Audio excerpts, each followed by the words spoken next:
Memang akhirnya saya bilang, mereka memang nggak tahu, tapi Tuhan saya lihat kan, saya bilang kalau saya ini sudah menjadi seorang Islam, nggak mungkin saya bisa makan makanan yang kalian sajikan, sementara itu tidak potongan ayamnya tidak memakai bacaan Bismillah.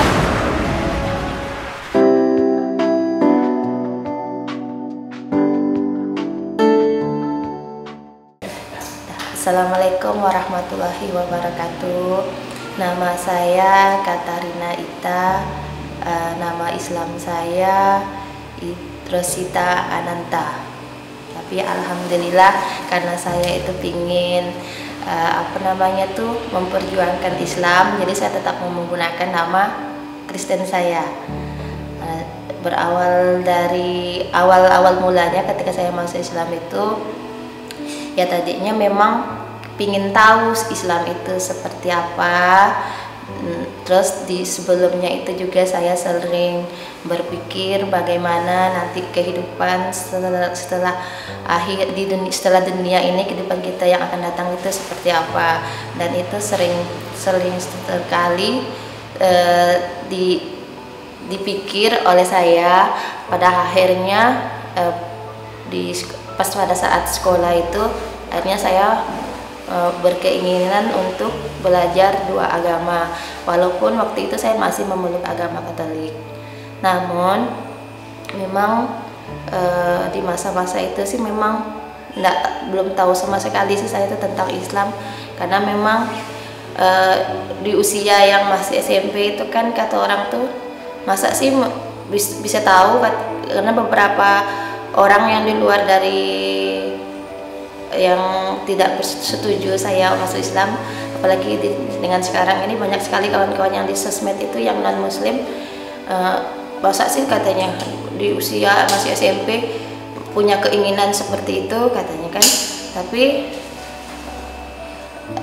saya juga nggak tahu, mungkin itu salah satu Allah untuk memberikan saya hidayah, mungkin makanya terpikir hal-hal yang di luar kemampuan kita gitu. Memang saya juga nggak nyangka juga pada akhirnya itu bisa memeluk agama Islam, karena memang keluarga saya itu juga memang bukan mayoritas memang non muslim gitu.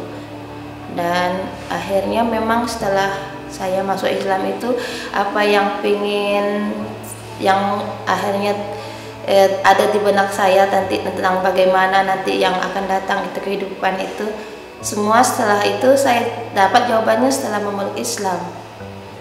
Pada saat sekolah itu memang karena saya mau ngikutin dua mata pelajaran, ada agama Islam dan ada agama Katolik, akhirnya ada beberapa materi yang memang saya tentang dengan guru agama Katolik itu, karena beliau setiap saya bertanya tentang yang bertentangan dengan Islam, beliau selalu itu tidak perlu lagi dipertanyakan, karena kamu kan sekarang agamanya Katolik, jadi kamu urusin agama kamu aja, gak usah ngurusin agama orang lain. Nah, jadi pas di materi kayak misalnya tentang 25 nabi itu kan, di agama Islam itu kan ada menceritakan nabi yang terakhir itu Nabi Muhammad. Tapi kalau di agama Kristen itu tidak ada cerita Nabi Muhammad. Cuman karena saya itu nentang dengan guru yang agama Katolik itu tentang Nabi itu, beliau akhirnya mengeluarkan saya dari kelas. Tapi ketika saya dikeluarkan dari kelas itu, akhirnya saya makin nggak suka juga dengan guru agama Katolik, karena di Islam aja saya yang bukan agama dia nyambut saya dengan baik, sementara di guru Katolik yang berarti murid ingin bertanya pada guru tapi kok jawabannya tidak suka gitu kan. Akhirnya karena setiap pelajaran agama Katolik saya tidak diperbolehkan ikut belajar, akhirnya saya setiap ikut pelajaran agama Islam walaupun saya masih Katolik. Akhirnya pas kelas 3 SMA, karena itu mendekati ujian, kalau saya tidak memilih salah satu mata pelajaran agama yang harus saya ikuti, maka saya tidak akan mendapat nilai agama. Akhirnya saya mengatakan kepada ibu angkat saya waktu itu untuk masuk agama Islam. Alhamdulillah beliau juga setuju, dan keluarga di kampung tidak tahu sama sekali kalau waktu itu saya sudah masuk Islam. Akhirnya pas kelas 3 itu, setelah selesai itu akhirnya saya dapat nilai agama Islam, dan setelah selesai SMP bingung lagi saya nanti bagaimana nanti harus menghadapi keluarga yang masih non muslim, sementara mereka kan tidak tahu sama sekali kalau saya sekarang sudah memeluk Islam. Akhirnya pas kedatangan almarhum kakek saya ke Pontianak tahun 2002 kalau nggak salah, beliau itu datang ke sini enggak 2000 masih tahun 90, pas kerusuhan itu 98 ya. Nah, tahun 98 itu pas beliau datang ke sini, akhirnya saya bilang, "Kek, saya sekarang sudah bukan Kristen lagi, tapi sudah memeluk agama Islam." Tapi kakek saya itu kan orangnya itu di kampung itu kan dianggap bijaklah beliau kalau mau memberi keputusan, karena beliau itu waktu itu juga masih statusnya kepala adat juga di kampung. Akhirnya beliau cuma mengatakan apapun agamanya, yang penting tetap baik dengan keluarga, tetap baik sama sesama. Urusan agama kalau memang menurut Ita, kata kakek saya itu agama Islam lebih baik, nah jalankan, jadilah seorang Islam yang baik, pesan beliau kan. Nah, tapi walaupun sudah Islam, kakek cuma minta jangan sampai menganggap keluarga yang non muslim ini bukan keluarga lagi, kata kakek kan. Tapi karena kakek itu orangnya menanggap positif ketika saya mengungkapkan kalau saya seorang muslim, akhirnya timbul lagi semangat saya untuk terus belajar tentang Islam. Dan akhirnya pas setelah itu untuk memperdalam ilmu agama Islam, akhirnya saya mencoba untuk masuk sekolah di Mujahidin Pontianak. Walaupun waktu itu bekal saya tidak ada sama sekali, karena katanya kalau saya dengar itu untuk masuk sekolah Islam itu kan harus dites dulu. Nah, saya kan tidak, karena waktu itu baru masuk Islamnya hanya beberapa bulan. Akhirnya saya bilanglah sama guru agamanya, sama guru kepala sekolahnya waktu itu, "Pak," kata saya bilang, "saya ini bukan lahir dari keluarga muslim, tapi saya lahir dari keluarga non muslim, dan saya baru masuk Islam juga beberapa bulan yang lalu. Jadi bisa ke Pak saya diterima sekolah di sini?" Ternyata kepala sekolahnya bilang, "Oh bagus," katanya, "kalau memang mau sekolah di sini nggak apa-apa," katanya. Jadi masuk di sini tidak perlu pakai tes kamu ya, langsung diterima, katanya. Dengan jawaban seperti itu akhirnya saya punya semangat lagi, dan akhirnya terimalah saya sekolah di Mujahidin. Nah, setelah di sana, dari situlah saya mulai belajar agama dari awal, bagaimana cara sholat, bagaimana berpuasa, dan lain-lain. Padahal sebelumnya sebelum saya masuk Islam, saya juga pernah mencoba untuk ikut berpuasa, tapi karena saya tidak tahu aturannya seperti apa, sampai akhirnya saya sampai air liur itu saya buang semua, karena katanya kan tidak boleh menelan sedikit air pun kalau kita lagi berpuasa. Akhirnya pokoknya setiap ada air liur itu saya keluarkan sampai akhirnya pahit.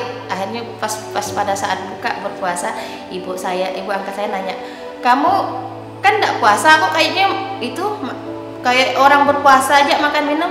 Enggak, saya tidak mau bilang sampai ibu saya kalau saya coba untuk berpuasa, karena saya takut nanti beliau menawarkan saya untuk masuk Islam. Padahal memang beliau juga berharap saya itu bisa masuk Islam, tapi beliau tidak mau menyampaikan gitu kan. Harus saya sendiri yang punya kemauan, katanya. Akhirnya adalah setelah saya diterima di Mujahidin itu, setelah di situ akhirnya saya mulailah untuk belajar sholat, berpuasa, bagaimana berpuasa yang sesuai dengan syariat Islam. Dikasih tahulah tata caranya pas di Mujahidin. Disitulah akhirnya saya mulai mencoba untuk belajar bagaimana bacaan sholat, bagaimana bacaan berpuasa.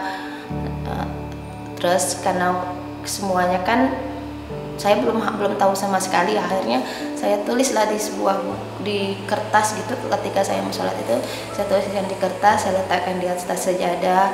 Disitulah saya mulai baca surat Al-Fatihah, bagaimana niat sholat.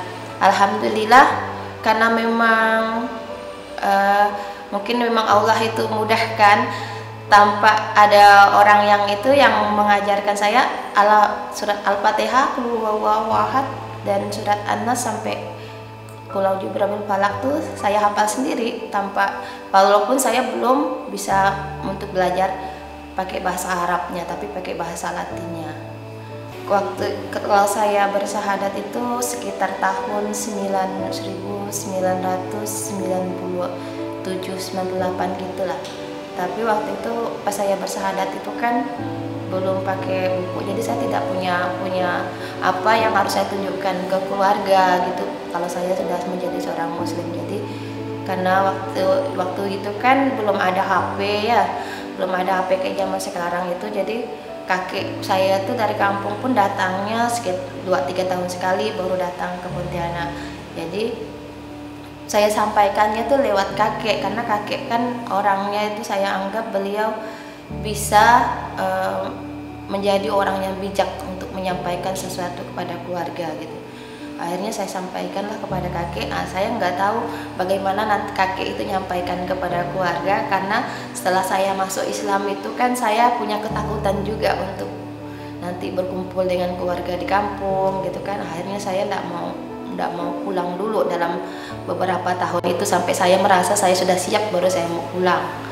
Akhirnya memang setelah saya tamat sekolah itulah baru setelah saya belajar Islam, bagaimana Islam itu ternyata orang-orang yang di luar dari Islam itu memang menganggap Islam itu karena banyak memang orang-orang Dayak yang di kampung itu kalau udah masuk Islam tuh katanya sombong dengan keluarga, katanya kan tidak mau lagi baik dengan orang tua setelah mereka Islam.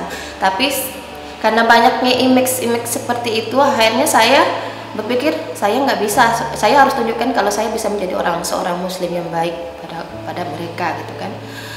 Akhirnya itu pas setelah saya belajar Islam, pas saya mau pulang ke kampung, waktu itu saya sempat ketakutan, tapi harus saya yakin Allah akan menolong saya bilang gitu kan.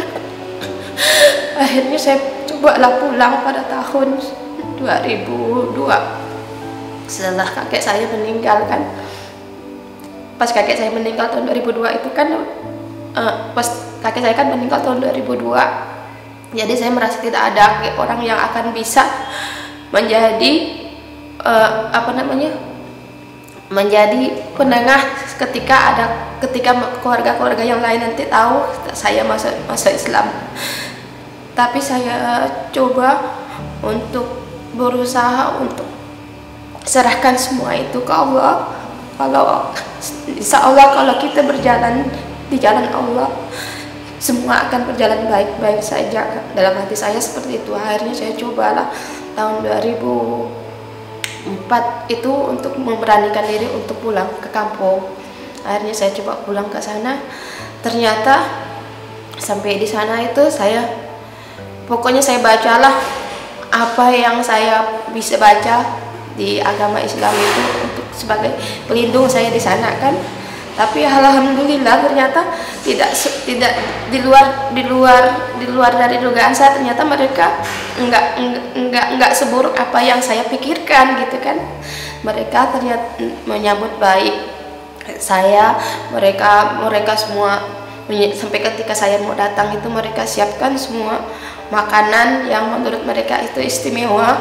Mereka potong ayam di sana, tapi saya bilang saya sudah menjadi seorang muslim, tidak mungkin saya bisa makan makanannya kan, saya bilang gitu kan. Dan mereka bilang enggak apa-apa, makan aja, kata dia bilang gitu kan. Mana gak mereka tahu kalau kita makan. Memang akhirnya saya bilang mereka memang nggak tahu, tapi Tuhan saya lihat kan, saya bilang kalau saya ini sudah menjadi seorang Islam, nggak mungkin saya bisa makan makanan yang kalian sajikan, sementara itu tidak potongan ayamnya tidak memakai bacaan Bismillah, kata saya bilang gitu. Akhirnya saya berusaha untuk tahan, untuk tidak makan makanan itu. Terus saya makanlah apa adanya di kampung itu kan, tidak menyentuh makanan yang mereka siapkan, tapi mereka berusaha untuk cari supaya apa yang bisa saya makan.